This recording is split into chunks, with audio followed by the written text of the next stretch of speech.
Go. All right, here we are at Incarceration Day 2. We are sitting here right now with Everyday Losers. Why are you a loser, man? I don't know, you just especially me. So how did that come up? How did it? Yeah, pause. The mic's not on. Okay. All right, here we are at Incarceration Day 2. We're sitting here now with Everyday Losers. Why losers? What came up? Who came up with Everyday Losers? We've had this name pretty much before we were even like a band, and I was like 15, and it was just like High school, yeah. same table, it just Yeah. I got you. Yeah, we got into like Nirvana and stuff, and it just felt right, you know. Yeah, that's pretty good. Yeah. So you guys knew each other in high school and everything, or how did that? I've known him since he was born. We're brothers, so we actually were 2 years apart. So we did go to high school together. Okay. And middle school and elementary school. So we went to the same Catholic school. Colin. Oh, I feel you there. 12 years Catholic schooling. Oh yeah, 12. Yep, right here. Yeah. And Colin's been with us since September of last year. Okay. So how'd you get involved? A friend of theirs, we hooked up with them. So basically, they were playing at his wedding. My best friend was there, and they mentioned something about needing a drummer, and my buddy threw my name into the ring. And I don't know, I just linked up with Tyler first, and then we got together, had a little jam session, and just kind of went from there. And I mean, they like me, so yeah. Whoa. I mean, Hold on. They're satisfied at least. Yeah. Wait, so were you like the only person that tried out? Oh, no. We probably tried out 20 to 30 drummers, honestly. Really? Yeah. Like there was a lot of people that sent in videos. We had probably 10, 15 people that sent in videos. It's probably more like they own drum sets. Yeah. Gotcha. They own Yeah. Yeah. There's definitely some people that we were considering, you know, it's just Colin was the best fit Okay. for our type of music. We got along, we knew the same people. Okay. So we were all friends with the same people. So, because he actually lives 2 hours away from us. Oh, okay. But So how did that work with you two being brothers starting a band? I mean, I know growing up, I'm an only child, so I just picked on my neighbor's brother. So, how did that growing up, you know, did you guys know from the beginning or did you guys just kind of like pick up an instrument? we got into music at the same time. I was 15, he would have been 17, is that about right? 14 16? Yeah, okay. Yeah. So, our dad actually played in a band for like 20 years, so there was like a guitar around, and I don't know, we were just into sports at the time. Yeah. And then about that age is when we started getting into it, and you know, I played lead at the time. I've moved on to the bass guitar now, but yeah, it was just we just played together. We still fight, you know, like brothers fight, but I think it's a good dynamic. Like we both have our own strengths, and like I write the lyrics, and we both do the melodies, and he does the majority of the music. Okay. So it's just ever since we started, that's how it was. I tried to sing. I'm not much of a singer. He was like, "You suck." I was like, "Yeah." So I was like, "Well, then." Those are quotes too. Those are quotes? Yeah, that's an actual "you suck" quote. Yeah, So how did that work out with you being the older brother and the younger brother, you know, picking up a guitar, and then, you know, you're like, "No, man, it ain't gonna." Well, we kind of had this one. He picked up lead a lot better than I did. I was more like just the rhythm and stuff like that. So for the last how many years, I just relied on Tyler to play all when we do Alice in Chains, like, you know, the Jerry Cantrell parts, the Jimmy Page solos. It's like, I can't do that.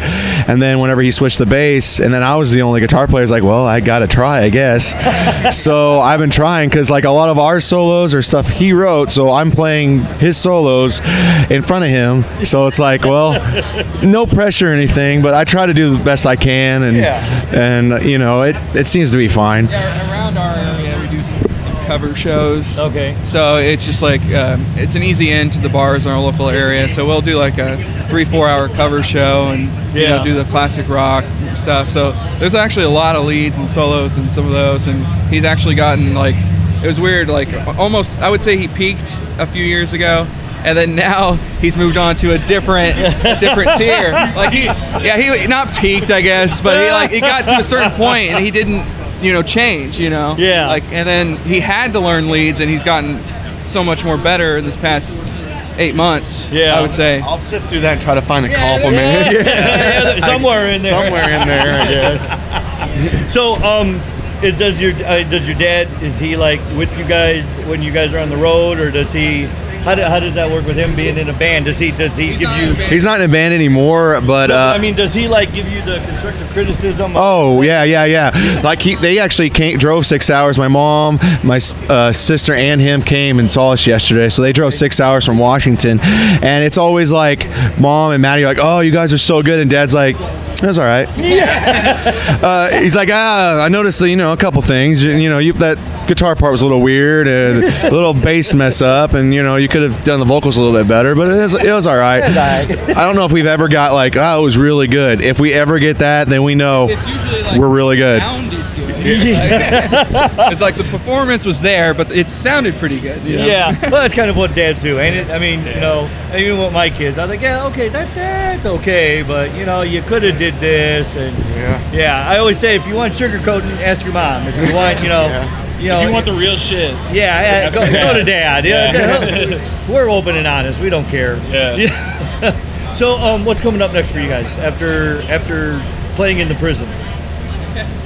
Yep. I don't know. It was kind of like, we've known about playing this for about 8 months, and it's kind of surreal that it actually came and went, kind of, playing and getting up, and we've been looking for this for a long time, and we're kind of starting to write, because we just released a new album in February, and so with Colin joining and stuff, we're kind of starting to write new music and stuff, and we've actually recorded a new song that's going to be in an independent film from where we come from in Indiana, and so I don't know. We don't really have much right now, do we? No.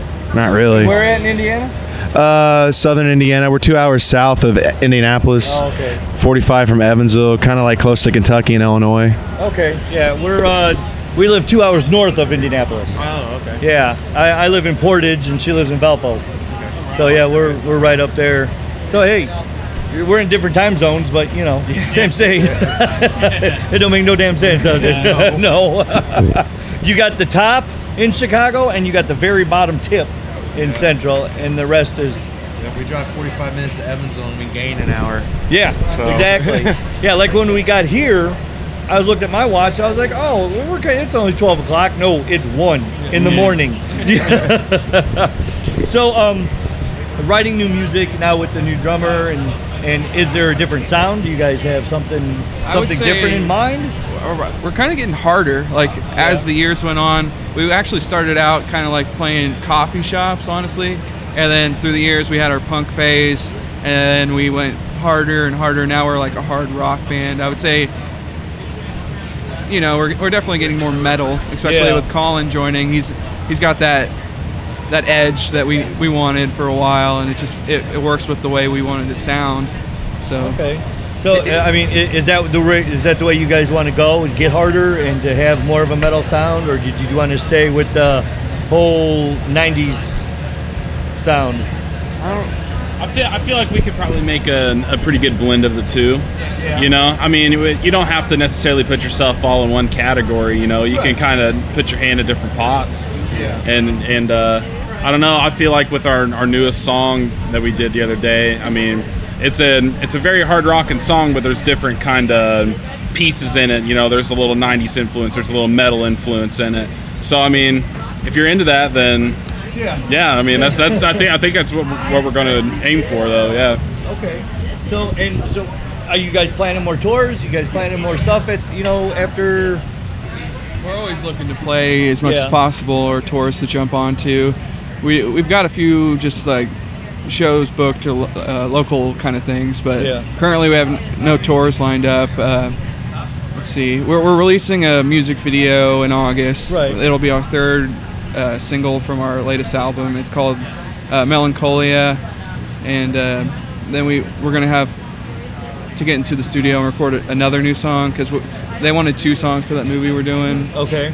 But we're just still looking. We're just trying to make some connections here, and then get as much Always shows. Because networking. we're always wanting to play as much as possible. That's a goal. Because we do a lot of like weekend runs where it's like Friday through Sunday. Right. And we'll just like drive off. It's nice being able to do that, like get away for half the week and then come back to our, home lives. Normal life. Yeah. So it's like it's a nice like roller coaster kind of thing. It's like.